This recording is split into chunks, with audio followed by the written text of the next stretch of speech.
세계에서 대한민국의 위상이 많이 높아졌습니다. 그 일에 한류가 크게 공헌을 했어요. 아시아를 중심으로 드라마가 먼저 수출됐었잖아요. 대장금 같은 거. 그래서 우리는 다 잊어먹었는데 지금 다른 나라들은 아직도 대장금을 막 계속 틀어 보고 있는 나라들이 있다고 그래요. 이제는 세계가 한국의 문화 콘텐츠에 열광하는 그런 시대가 됐습니다. 싸이의 강남스타일 그 말춤이 온 세계를 들썩들썩 한 적이 있었는데 그게 아마 징조였을까요? 요즘은 BTS 팬덤은 뭐 우리가 상상을 초월할 정도로 가히 세계적이다, 그렇게 얘기할 수 있습니다. 올해는 오징어 게임이 넷플릭스가 스트리밍되는 전 세계 80몇 개국에서 한동안 계속 1위를 차지해가지고 또 놀라움을 깜짝 놀라게 했던 일이 있습니다. 영화로 되돌아서 영화로 한번 생각을 해보면 2019년에 봉준호 감독의 기생충이 칸 영화제 최고상인 황금종려상을 받았습니다. 뭐 칸 영화제가 어떤 영화인지는 잘 모르지만 그래도 이름은 알고 있죠. 야, 엄청나게 유명한 영화제다. 세계 3대 영화제 중에 하나인데 거기에 최고상을 받았어요. 뿐만 아니라 올해 초에는 재미교포 정이삭 감독이 만든 미나리라는 영화가 큰 반향을 일으키고 또 세상 사람들의 입에 오르내렸습니다. 1980년대 초반에 미국 남동부의 아칸소라고 하는 주에 이민한 한인 가정의 미국 정착기를 담은 그런 가족의 아름다움을 일깨워주는 그런 내용의 영화입니다. 아카데미상에 무려 6개 부분에 후보로 올라갔습니다. 상을 조금 더 받았으면 하는 그런 마음이 있었는데 그 중에 하나 상을 받았어요. 후보 6개 중에 하나를 하여튼 받았는데 원래 이 아카데미상 같은 경우도 예전에 그 기생충 같은 경우도 사실 상을 못 받을 뻔했어요. 다른 상은 못 받고 외국어 영화상이라고 해가지고 외국 영화에 주는 상을, 그러니까 미국 사람들이 야 이거 니네들 잔치 아냐 뭐 이런 비판을 많이 받았었는데 그럼에도 불구하고 이제 그것보다 한 단계 더 올라가 가지고 상을 받은 거지. 진짜 본상에 해당하는 부분을. 어떤 상을 받았냐, 배우 윤여정 씨가 여우조연상을 받았습니다. 당연한 말이지만 그녀가 상을 받은 이유는 조연으로서의 연기를 너무 잘했기 때문입니다. 뿐만 아니라 이 배우가 얼마나 내공이 있는 배우인지는 수상식의 인터뷰와 그런 여러 장면들, 그 이후의 장면에서 오히려 더 빛나 보였어요. 야, 정말 명품 조연 연기를 했구나. 모두가 다 인정할 만했죠. 주연들도 연기를 잘했지만 상은 조연이 받았습니다. 제가 아는 한 청년이 연기를 하고 싶어 했어요. 가끔 엑스트라로 이것저것에 출연하면서 촬영 현장의 분위기를 들려줬습니다. 그러다 어떻게 제가 그 촬영하는 장면을 살짝 엿볼 수 있는 기회가 있었어요. 야, 정말 쉽지가 않더라고요. 몇 시간을, 제가 보기에는 대사 한마디도 없이 그 몇 시간을 주인공의 배경처럼 앉아 있는 거예요. 그런데 그렇게 쉽지 않아, 다른 사람이 볼 때는 쉽지 않아 보이는 일인데 본인은 엄청 재미있어 했습니다. 성경이라는 무대에 참 많은 사람들이 오르내려요. 그런데 모두가 주인공이 아닙니다. 그들은 주인공을 위해 준비된 사람들입니다. 주인공의 등장을 예고하기도 하고 때로는 주인공을 위한 배경과 같은 그런 역할을 맡아서 하기도 하고요. 주인공과 함께 등장할 때는 주인공이 돋보이도록 자기는 뒤로 물러서는 그런 사람들입니다. 자, 오늘 말씀의 세례 요한도 주인공을 돋보이게 하는 조연입니다. 주인공은 누구예요? 이 성경의 위대한 복음 드라마의 주인공은 따로 있습니다. 따로 있어요. 자, 첫 번째 말씀이 그래서 주인공은 따로 있다는 것입니다. 누구나 인생의 무대에서, 이건 내 인생이니까, 이 내 인생의 무대에서 누구나 다 스포트라이트를 받고 싶어 합니다. 모두가 주목하고 관심을 갖고 그의 말을 귀담아 듣고 그 주위에 둘러서 가지고 그가 무엇을 하든지 호응하고 지지하고 박수를 보내며 그가 이것을 하겠다 그러면 모두가 함께 막 따른다고 한다면 어떻겠습니까? 지금 사람들의 눈과 귀가 오늘 말씀의 이 시대에 이 사람들의 눈과 귀가 누구를 향해서 지금 이렇게 쏠려 있어요? 조명이 갑자기 그 사람한테 확 쏟아지는 거예요. 세례 요한입니다. 광야에 있는 세례 요한, 이 사람을 찾아 나서는 거예요. 요한이 도시로 찾아와서, 그때 당시에 예루살렘 인구가 그래도 넉넉하게 많이 잡으면 5만 이렇게까지도 잡는데, 지금 횡성 인구가 5만이 안 되는 거 아니에요 혹시? 예, 하여튼 그런데 그렇게 상당히 그러니까 큰 도시죠. 그런데 이 도시에 사람이 있는 곳에 와가지고 다른 사람들에게 내가 누군지, 내가 전하는 말이 무엇인지 들어보라고 그렇게 한 게 아니에요. 사람 없는 광야에서 외치는 소리가 바로 이 세례 요한이었습니다. 그런데도 불구하고 사람들이 지금 몰려가고 있어요. 이 유대 땅 모든 사람들의 관심을 지금 사고 있습니다. 스포트라이트가 요한에게 쫙 비추고 있습니다. 왜 광야까지 이 사람들이 찾아왔을까요? 영적 갈증, 영적 허기를 느끼고 있었어요. 이렇게 너무 배고파서, 너무 목말라서 이렇게는 못 살겠어서 요한을 찾아온 것입니다.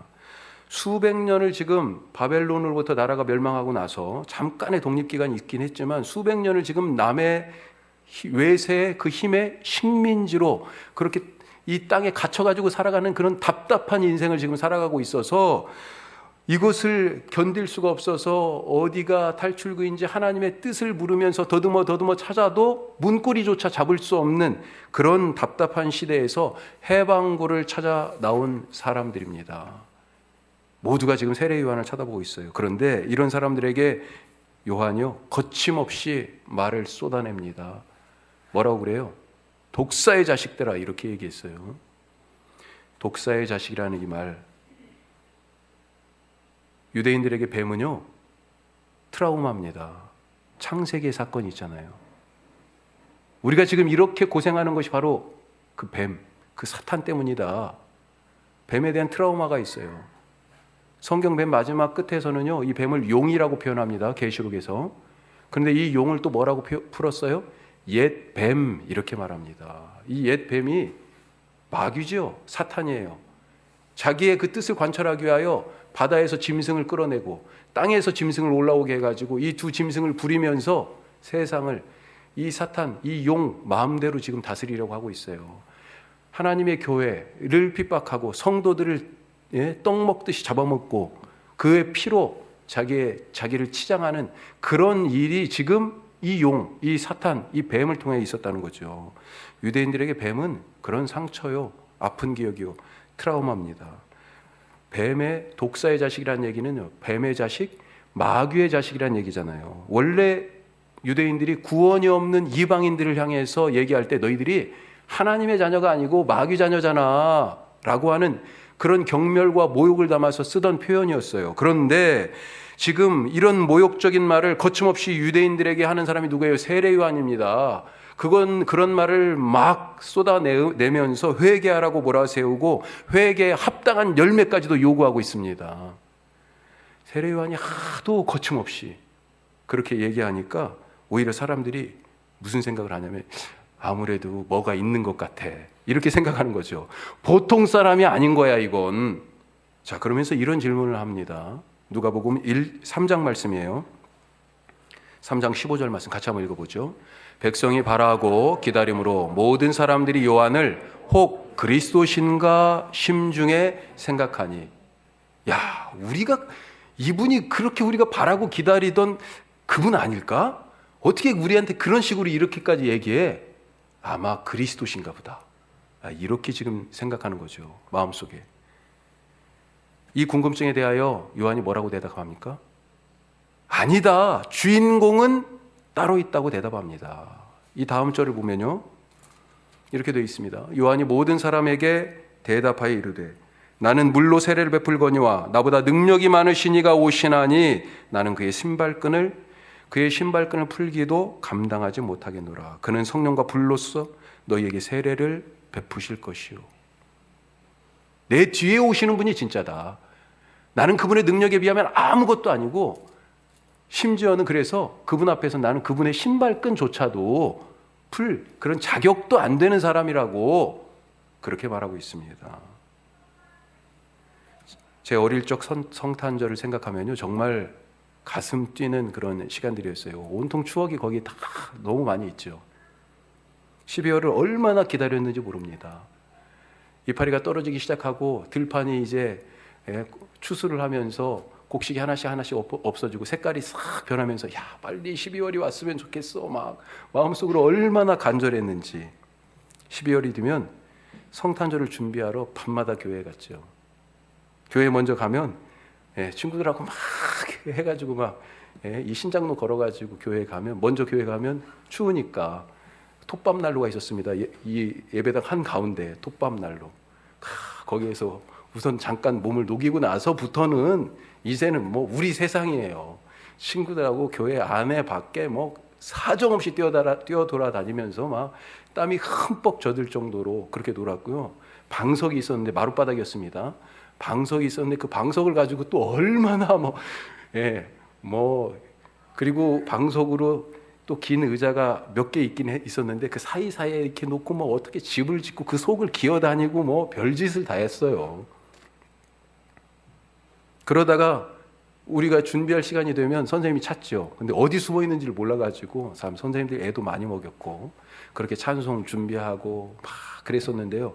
그래도 뭐니 해도 성탄절 준비하면 뭡니까? 성탄절 연극이죠, 연극. 누가 어떤 배역을 맡는지 초미의 관심사였습니다. 성탄절 연극의 주인공은 누굽니까? 마리아예요? 요셉입니까? 동방박사입니까? 헤롯이에요? 우리가 알다시피 성탄절의 주인공은 아기 예수님입니다. 그런데 정작 이 성탄절 드라마의 주인공이 아기 예수님인데 아기 예수님은 대사가 한마디도 없어요. 다 덩치가 커서 이 아기 역할에 맞지도 않을 뿐더러 좀 더 정확하게 얘기하면 이 아기 예수님이 주인공인데 아기가 연극에 등장한 적이 거의 없는 것 같아요. 그래서 성탄절 연극은 등장하지 않는 주인공을 돋보이게 하는 모든 배역들의 역할이 무엇보다도 너무 중요했습니다. 그런 상황에서 누가 어떤 역할을 맡았네, 누구 대사가 내 거보다 더 기네, 얼마나 자주 무대에 나오네, 내 배역이 중요하네 아니네, 이것이 무슨 소용이 있습니까? 하나님의 복음 드라마의 주인공은 예수님이십니다. 이 드라마에서 내게 맡겨진 배역 어떻습니까? 내가 원하는 배역이 있었습니까? 나는 대사도 없이 배경이나 다름없는 마국간의 소 1, 말 2, 양 3, 혹시 그건 아닙니까? 사람들은 세례 요한이 주인공 아니냐고, 지금 이 펼쳐질 드라마의 주인공 당신이 아니냐고 그렇게 궁금해했어요. 물었습니다. 그렇지만 요한은 단호하게 대답합니다. 주인공 따로 있어요. 내가 주인공이 아닙니다. 주인공은 따로 있습니다. 우리가 이 성탄절에 집중해야 될 것이 무엇이에요? 하나님이 쓰신 이 복음 드라마의 메시지입니다. 예수님께서 이 드라마의 한복판에 이제 오셔서 드디어 주인공이 등장해서 모두에게 성령을 부어주시고 하나님의 자녀가 되게 하시는 이 놀라운 구원 사건, 이것을 위하여서 우리가 사용되고 있다는 것, 이것에 감사하실 수 있는 우리 모두가 되실 수 있기를 바랍니다. 자, 두 번째로 같이 따라서 한번 해봅시다. 같이 합시다. 나에게 가장 귀한 것을 드리자. 가장 귀한 것을 드리실 수 있길 바라요. 오늘 말씀은 우리가 중간부터 읽었는데 사실은 22절부터 시작합니다. 단락이 22절 같이 한번 읽어볼까요? 22절입니다. 그 후에 예수께서 제자들과 유대 땅으로 가서 거기 함께 유하시며 세례를 베푸시더라. 자, 예수님께서 제자들과 함께 어디로? 유대 땅으로. 그 전에는 지금 어디 있었어요? 앞에 장면은 요단강 쪽이에요. 세례받고. 자, 그런데 예수님이 이제 장소를 유대 땅 쪽으로 옮기셔서 거기서 제자들과 함께 가셨는데 거기 계시면서 세례를 베푸신다. 이렇게 되어 있습니다. 이때 세례 요한은 어디에 있었냐면 그 뒤에 쭉 보면 원래 세례를 주던 곳에서 조금 더 북쪽 갈릴리 쪽으로 올라가서 에논이라는 곳에서 제자들과 함께 요한의 제자들과 함께 세례를 주고 있었어요. 자, 그런데 이상한 거예요. 아니 예전에 저쪽 요단강에서 세례를 줄 때는 사람들이 엄청나게 몰려들었잖아요. 그런데 요즘 보니까 사람들이 안 오네. 이렇게 줄어들었지? 제자들이 궁금했습니다. 그래서 사람들에게 물어보니까요. 같이 오던 사람들 중에 일부는 저쪽으로 갔다는 거예요. 아니 어디로 가요? 우리 여기로 안 오고. 알고 보니까 예수님한테 간 거예요. 예수님이 지금 세례를 베풀고 있다고 돼 있잖아요. 그래서 이렇게 보고합니다. 자, 26절 보세요. 26절 이렇게 돼 있죠. 그들이 요한에게 가서 이르되 랍비여 선생님과 함께 요단강 저편에 있더니 곧 선생님이 증언하시던 이가 세례를 베풀매 사람이 다 그에게로 가더이다. 요한의 제자들 입장에서는 걱정스러웠던 것입니다. 야, 이러다가 이거 사람들 다 뺏기는 거 아니야? 이런 마음 안 들었겠어요? 세례 요한에게 오던 사람들이 지금 다 예수님께 가고 있어요. 세례의 원조가 누굽니까? 누가 이 세례 라이센스를 갖고 있어요? 의정부에 가면 서로가 부대찌개 원조라고 딱 써붙여놨죠. 그렇죠? 예. 광주에 가면 어떤 원조들이 서로 난립하고 있습니까? 소머리 국밥집. 누가 원조예요? 아십니까? 남산에 가니까 누가 원조라고 돼 있어요? 돈가스 집이, 저도 잘 몰랐는데 어떻게 갑자기 유튜브에 딱 그게 뜨더라고요. 보니까 원래 원조집이 있었는데요. 뭐 원조라고 해봤자 90년도 초반쯤에 시작했더라고요. 그런데 이 집이 장사가 너무 잘 돼가지고 건물주가 자기가 하겠다고 그런 거예요. 그리고 이 사람은 1km, 2km 정도 좀 떨어진 데로 결국은 갔고 간판도 그대로.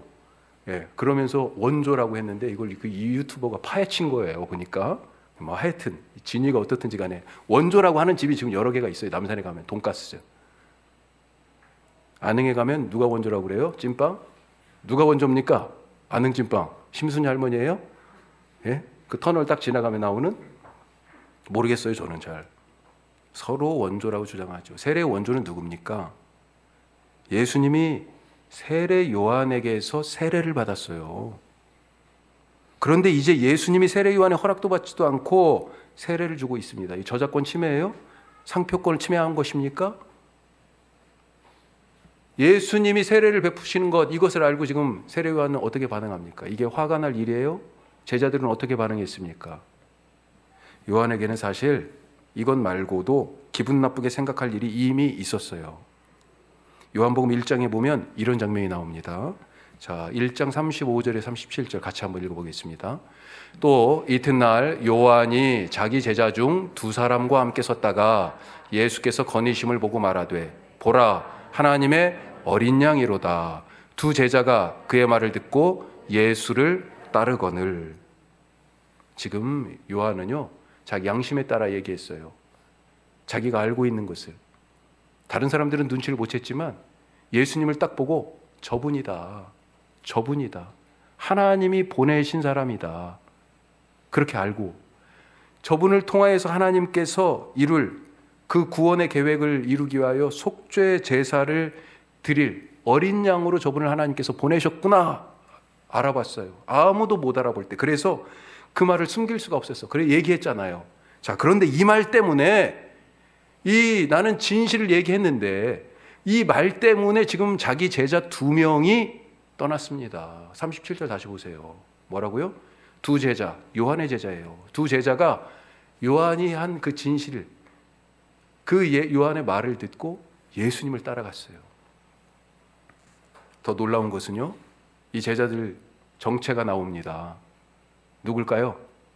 40절에 나와 있어요. 자, 같이 읽어요. 요한의 말을 듣고 예수를 따르는 두 사람 중 하나는 시몬 베드로의 형제 안드레였어요. 안드레가 우리가 공간복음 마태마가 누가복음에 베드로와 안드레가 예수님을 만나는 장면하고 조금은 이야기가 다르긴 합니다만 원래 요한복음에 의하면 지금 안드레는 원래 요한의 제자였다는 거예요. 아마 베드로도 그러지 않았을까 싶어요. 그런데 안드레가 먼저 예수님한테 갔고요. 자기 형제 베드로를 이 뒤에 보면 베드로를 예수님께 와 보라 그래가지고 끌고 갑니다. 그렇게 예수님의 제자가 된 걸로 나와 있어요. 세례 요한의 제자였는데 예수님의 제자로 바뀐 겁니다. 세례 요한의 입장에서 보면 예수님의 등장으로 자기는 지금까지 쌓아왔던 모든 것을 지금 잃어버렸습니다. 사람도 잃어버렸고요. 그리고 자기의 사역도 지금 잃어버렸어요. 제자 한 사람 세우는 것이 얼마나 어렵습니까? 요 근래에 근처에 있는 한 목사님 이야기를 듣게 됐어요. 참 가슴이 아팠습니다. 우리랑 비슷하게 출발을 했어요. 교인들이 그래도 참 다른 교회들에 비해서 자리를 그래도 조금씩 더 잡아가고 이제 20명, 30명을 이렇게 바라보는 그런 부분이 있었는데 갑자기 1년 전에 한 가정이 들어오신 그 가정이 다른 교우들을 싹 다 데리고 나갔어요. 이 목사님이 그동안 이 가정이 들어오기 전부터 지금까지 한 거의 2년간을 특별히 이 목사님은 제자 훈련에 아주 깊은 관심을 갖고 있고 거기에 사역에 중점을 두신 분이거든요. 그렇게 열심히 그렇게 양육하고 말씀으로 교제하고 우리는 새벽에 기도하지만 거기는 밤마다 기도해요. 새벽 기도가 없고요. 밤마다 모여서 그렇게 기도를 했습니다. 같이 함께. 그런데 순식간에 갑자기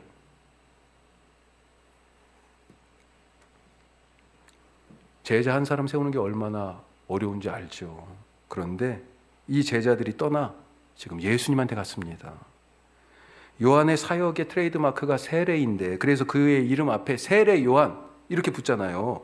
그런데 예수님이 세례를 베풀자 이렇게 되어 있습니다. 사실은 요한복음 4장 2절에 보면 예수님이 베푼 게 아니고 예수님의 제자들이 베푼 것이다 이렇게 정확하게 표현이 되어 있는데 하여튼 뭉뚱그려서 다 예수님이 세례 사역을 하시자 세례를 베풀자 사람들이 썰물처럼 빠져가지고 지금 예수님한테 가는 거예요.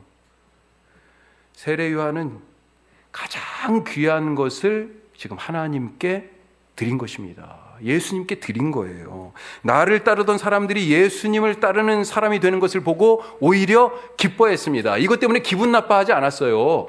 사람들이 가는 것, 자기 세례 사역을 예수님이 오히려 더 왕성하게 하는 것, 오히려 이것을 기뻐했어요. 오늘 29절 말씀 보십시오. 뭐라고 되어 있습니까? 같이 읽어요. 신부를 취하는 자는 신랑이나 서서 신랑의 음성을 듣는 친구가 크게 기뻐하나니 나는 이러한 기쁨으로 충만하였노라. 이게 뭐예요? 신랑과 신부 얘기가 나오죠. 신랑이 누굽니까? 예수님이잖아요. 신부는요 하나님의 백성입니다. 구약의 하나님의 백성은요 이스라엘 백성들이고 신약의 하나님의 백성은요 교회죠. 자, 이 신구약의 하나님의 백성, 예수님이 바로 이 신구약의 하나님의 백성 이들을 신부 삼아서 지금 부르고 계시잖아요. 그런데 자기는 어떤 입장이에요? 바로 이 혼인잔치를 준비하는, 혼인잔치를 빛나게 하는 그런 들러리라는 겁니다. 들러리. 내가 그 이야기를 들으면서 신랑이 신부를 그 사랑으로 부르는 그 목소리, 예수님이 당신의 백성들을 그 사랑으로 부르는 목소리, 그리고 당신의 백성들이 예수님 앞에 그렇게 세례를 받고자, 은혜를 받고자, 말씀을 듣고자 나아가는 그 모습을 보면서 내가 기쁩니다. 내가 기쁩니다. 나는 그 자리에, 그 잔치의 주인공이 아니고요 들러리예요. 들러리로서의 내 기쁨이 충만합니다. 이렇게 말하고 있어요. 이런 일을 보는 것이 오히려 자기에게 기쁨이다. 우리에게도 이런 고백이 있으실 수 있길 바랍니다. 세례 요한이 열심히 제자 양육을 한 것은 왜요? 왜 열심히 제자 양육한 거예요? 예수님께 드리기 위함이었습니다. 회개 세례 사역을 그렇게 목숨을 걸고 열심히 한 것, 그렇게 열심히 해서 어떻게 해요? 예수님께 드린 거예요. 열심히 사셔서 예수님께 드리실 수 있길 바랍니다. 제가 일부 예배 때도 우리 학생들한테 공부 열심히 하라고 그랬습니다. 왜요? 열심히 공부해서 예수님께 드려야 되잖아요. 청년들 이제 막 첫 직장 들어갔고요. 그렇게 막 일하고 있는데 열심히 일해서 뭐요? 예수님께 드려야 되죠. 직장이든지 사업이든지 열심히 하셔서 예수님께 드리실 수 있기를 바랍니다. 공부도 사업도 직분도 충성하고 정말로 열심을 다해서 예수님께 드려야 되지 않겠어요? 이 목회는 어떻게 해야 되겠습니까? 열심히 목회해가지고 이성욱 목사 교회예요? 이게? 그래서 안 되죠. 무슨 얘기예요? 벼락 맞아 죽을 일이죠. 목회를 열심히 해서 예수님께 드려야 되지 않겠습니까? 우리에게 주신 모든 것을 사용하여 정말로 충성된 종으로 열심히 살아 갑절을 남겨 종들이 어떻게 했어요? 주인이 오니까 여기 있습니다 하고 드렸잖아요. 그렇게 주님께 드리실 수 있기를 주님의 이름으로 축복합니다. 자, 마지막으로 세 번째, 복음을 위해서 나는 점점 작아지자. 나는 점점 작아지자. 세례 요한이 나는 들러리입니다. 신랑이 이 당신의 신부가 되는 이 백성들을 그렇게 부르고 또 이 백성이 신랑이신 예수님께 가는 것 이거 보고 나는 너무 좋습니다. 이런 고백에 이어서 더 놀라운 고백이 있어요. 오늘 말씀 30절 마지막 절, 여기에서 세례 요한의 이 놀라운 신앙의 고백이 절정에 다다릅니다. 자, 30절 같이 한번 다시 읽어요. 그는 흥하여야 하겠고 나는 쇠하여야 하리라. 아멘. 놀라운 고백 아닙니까? 제가 이걸 읽을 때마다 소름이 돋아요. 그는 흥하여야 하겠고 나는 쇠하여야 하리라. 내 인생의 목표가 뭐라고요? 세례 요한이 내 인생의 목표는 사라지는 것입니다. 사라지는 거래요. 존재감이 점점 없어져야 된다고 그렇게 말하고 있습니다. 아니 누가 쇠하기를 바래요? 다 융성하고 번성하기를 바라죠. 누가 사람들의 기억에서 잊혀지기를 바랍니까? 세례 요한이 이런 말을 할 수 있었던 것은 내가 누군지, 나에게 주어진 사명이 무엇인지, 내 인생의 목적이 무엇인지를 분명히 알고 있었기 때문에 그래요. 세례 요한은 자기를 뭐라고 그랬어요? 나는 광야에서 외치는 소리다. 나는 주의 길을 예비하는 사람이다. 분명히 자기를 알았잖아요. 나는 그리스도가 아니다. 주인공은 따로 있다. 내 뒤에 오시는 분이다. 분명히 알고 있었잖아요. 요한은 자기는 주인공인 예수님이 오실 길을 닦는 사람이라고 분명히 알고 있었습니다. 자, 그런데 요한이 닦은 이 길을 통해서 진짜 길이신 예수님이 오셨잖아요. 그렇죠?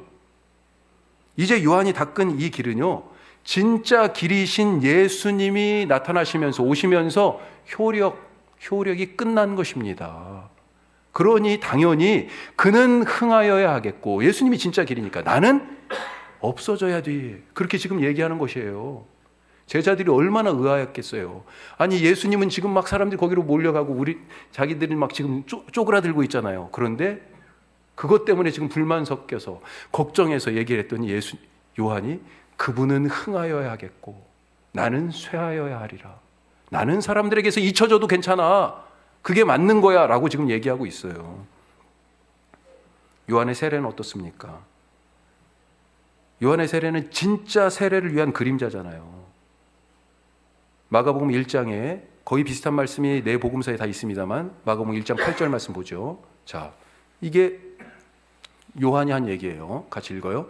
나는 너희에게 물로 세례를 베풀거니와 그는 너희에게 성령으로 세례를 베푸시리라. 아멘. 자기가 주는 세례의 한계도 알고 있었어요.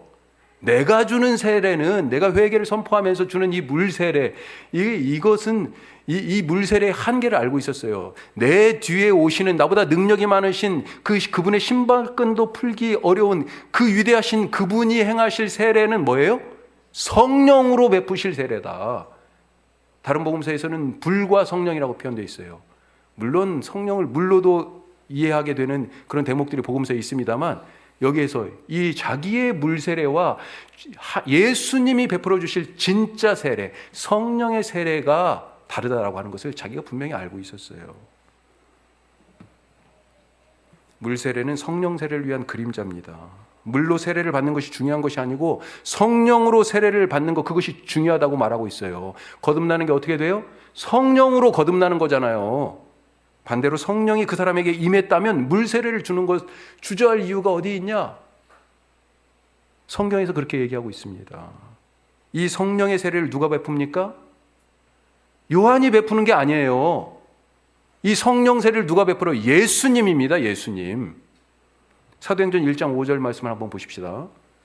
요한은 물로 세례를 베풀었으나 이건 예수님 말씀이에요. 마지막으로 제자들을 떠나기 전에 성령으로 성령이 너희에게 임하신다라고 하는 성령을 간구하라는 당부를 하시면서 이 말씀하신 거예요. 요한은 물로 세례를 베풀었으나 너희는 몇 날이 못 되어 성령으로 세례를 받으리라. 그런데 이 성령이 어떻게 오세요?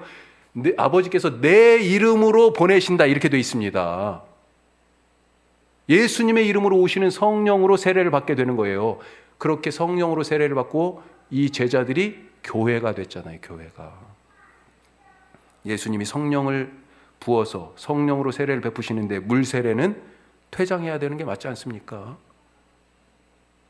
내 인생이 커지면 내 인생에서 주님이 커지면 나는 점점 작아지는 것입니다. 작아지다 없어지는 거예요. 주님의 생각이 커지면 내 생각은 작아집니다. 주님이 뜻을 세우시면 내 뜻은 내려놓습니다. 주님의 말씀이 커지면 내 말은 줄어들다 입을 닫게 되는 거예요. 주님이 등장하시면요, 나는 퇴장하는 거고요. 주님의 일이 많아지면 내 일이 점점 없어집니다. 어떻습니까? 아직도 내 것이 큽니까? 주님을 위해 점점 작아지는 분들이 되실 수 있기를 주님의 이름으로 부탁하고 축복합니다. 기도하겠습니다.